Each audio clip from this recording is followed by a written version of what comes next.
Assalamualaikum warahmatullahi wabarakatuh. Alhamdulillah rabbil alamin. Assalatu wassalamu ala nabiyyina Muhammad sallallahu alaihi wasallam wa ala ali Muhammad. Amma ba'd. Jamaah Masjid Al-Amanah yang dimuliakan Allah, pertama, marilah kita panjatkan puji dan syukur kehadiran Allah Subhanahu wa taala yang telah memberikan nikmat iman dan Islam kepada kita semua. Salawat dan salam semoga senantiasa tercurah kepada Nabi Muhammad sallallahu alaihi wasallam serta keluarga, sahabatnya, umatnya dan termasuk kita semua hingga yaumil qiyamah.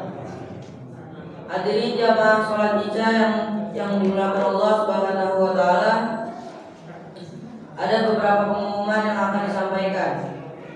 Yang pertama adalah laporan harian kas Ramadan Masjid Al-Amanah. Pemasukan amal jariah malam lalu sejumlah Rp900.900. Pengeluaran sebesar Rp400.000. Jadi saldo kas harian Ramadan sampai malam ini sebesar Rp18.361.000. Jazakumullah khairan hasiran. Informasi kedua, pada malam hari ini ceramah tarawih akan disampaikan oleh Ustaz Ade Suhairi MA dan sholat tarawih akan dipimpin oleh Ustaz Ahmad Siddiq. Kami menghimbau kepada seluruh jamaah untuk menjaga kerapatan dan kerapian saf selama sholat tarawih, serta kami mohon untuk mengawasi putra-putrinya agar tetap tenang sehingga tidak mengganggu kehusuan sholat kita. Demikian pengumuman ini akan kami sampaikan. Apabila ada kekurangan, ada kesalahan, kami mohon maaf. Kepada Ustaz Ade Suhairi MA, waktu dan tempat kami persilakan. Wassalamualaikum warahmatullahi wabarakatuh.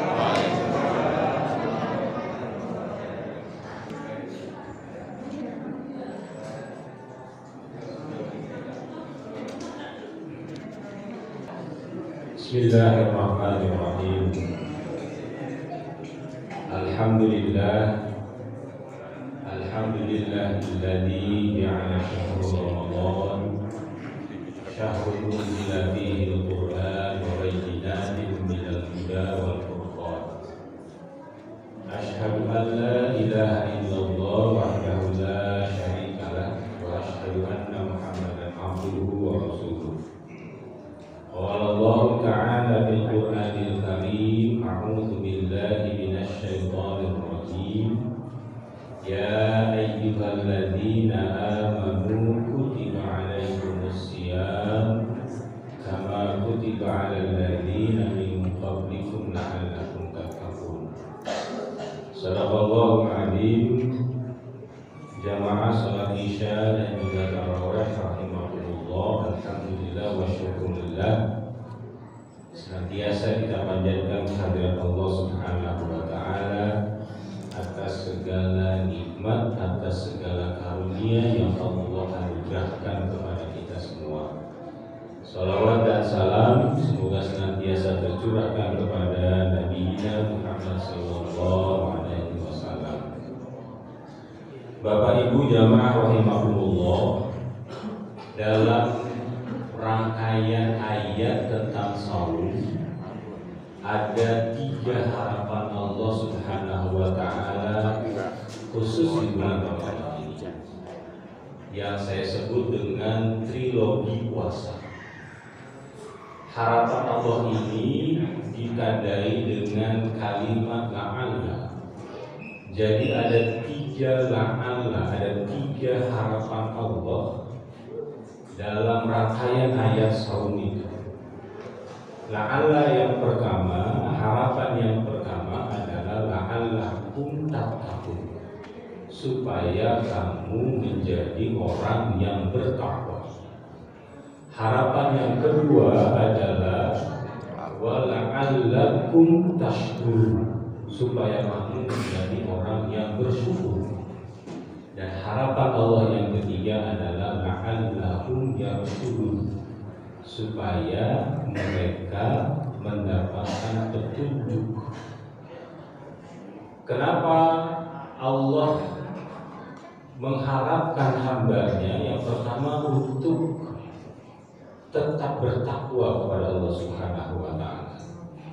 Sebab takwalah satu-satunya modal seorang hamba bisa masuk ke dalam surga. Ayatnya jelas, wasari'u ila magfiratin min rabbikum wa jannatin 'arduhas samawati wal ardh uiddat lil muttaqin. Jadi surga yang luasnya seluas bumi dan langit itu hanya diperuntukkan untuk hamba-hamba yang bertakwa saja, tidak yang lain. Yang kedua, hanya bermodal takwalah seorang hamba hidupnya akan mendapatkan keberkahan di dunia maupun di akhirat. Al-Quran menyatakan walau anna ahlal qura amanu wattaqu, seandainya saja penduduk sebuah negeri itu dia beriman, dia bertakwa, la fatahna alaihim barakatim minas samai wal ardh, kami akan buka, kata Allah, apa keberkahan yang ada di langit maupun yang ada di bumi. Itu modal utama seorang manusia. Oleh sebab itu, dalam perjalanannya yang namanya modal utama ketakwaan seorang hamba ini, dia akan berhadapan dengan musuh yang juga luar biasa. Apa musuh ketakwaan seorang hamba itu? Musuh utama, musuh terbesar ketakwaan seorang hamba itu adalah nafsu. Sehingga Nabi mengatakan dalam hadisnya, musuh terbesarmu adalah nafsu. Nafsulah yang membuat seseorang begitu berat melangkahkan kakinya ke rumah-rumah Allah. Berat datang ke masjid. Tapi kalau ke tempat lain mah enteng kakinya, ringan. Nafsulah yang membuat lidah seorang hamba itu begitu perlu untuk membaca kitabullah, kalamullah. Tapi kalau untuk baca-baca yang lain mah nggak ada bosannya. Apalagi dari HP bacanya.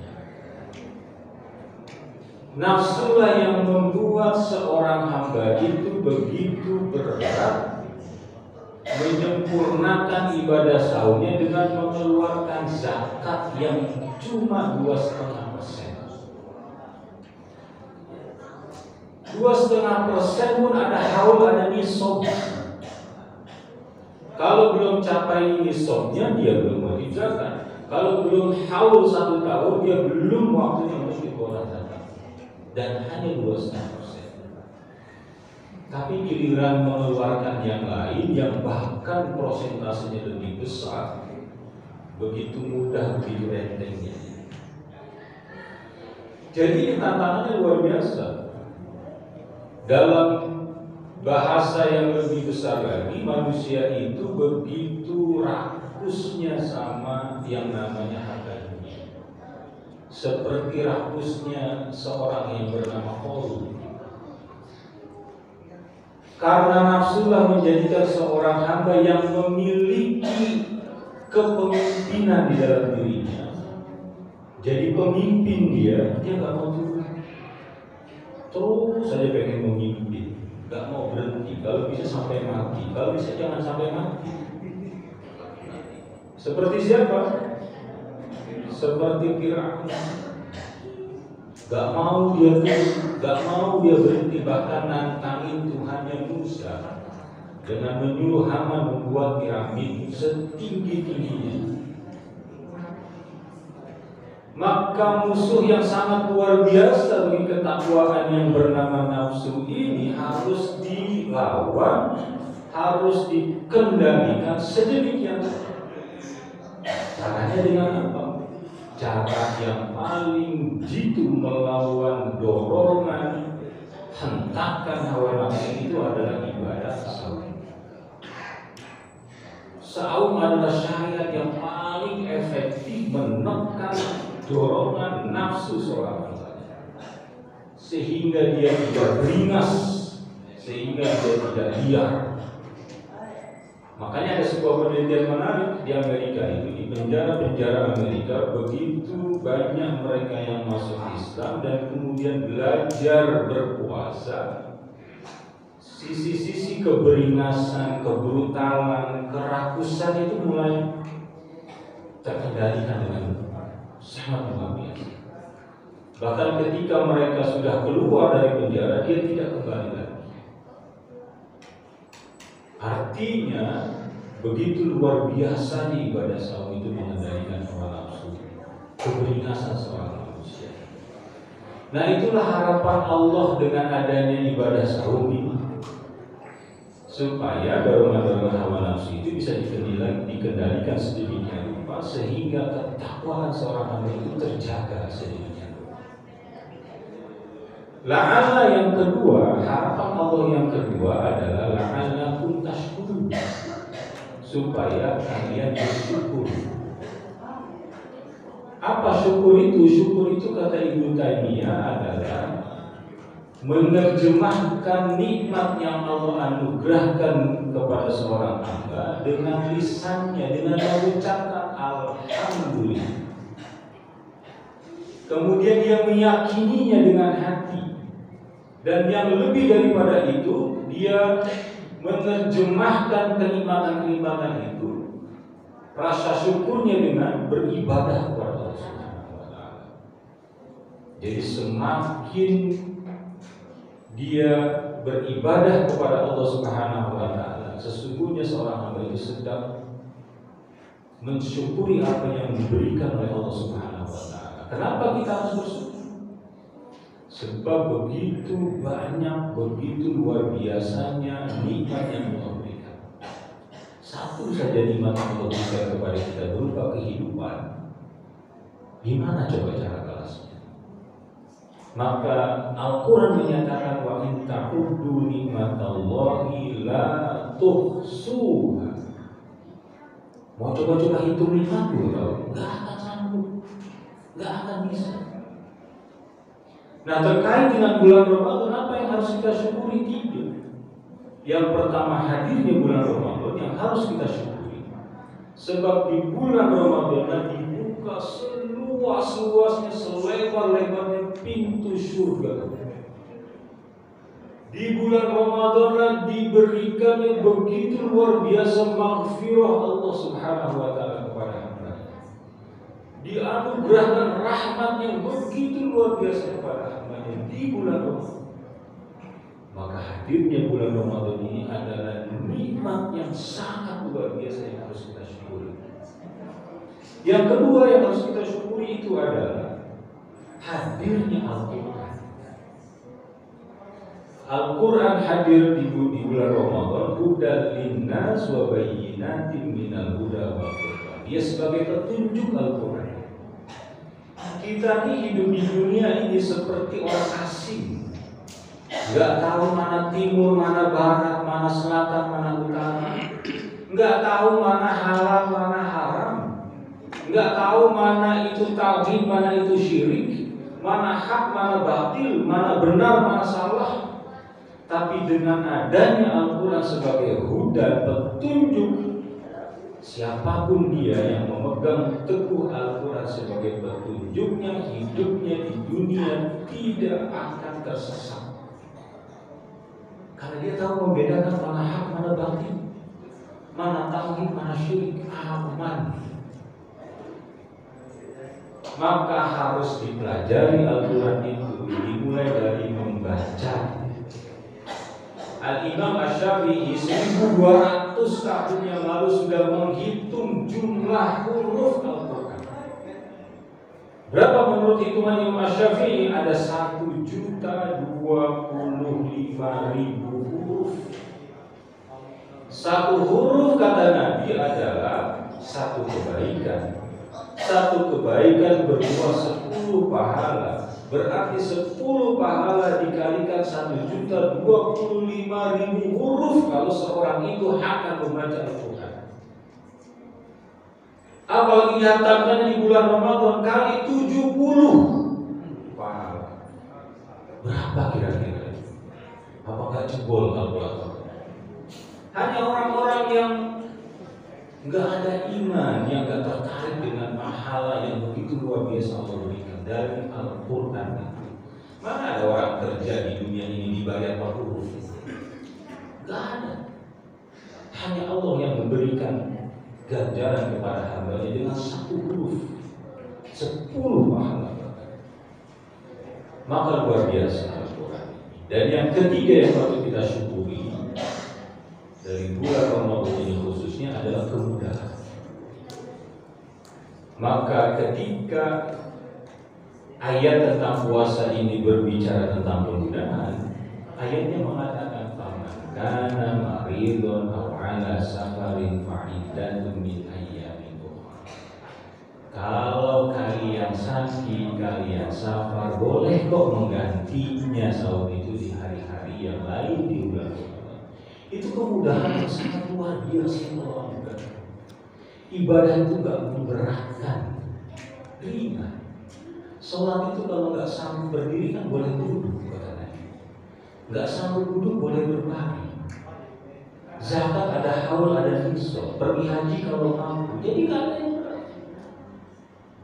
Oleh sebab itu ditutup dengan mengatakan yuridullahu bikumul yusra wa la yuridu bikumul usra. Allah suka dengan yang mudah.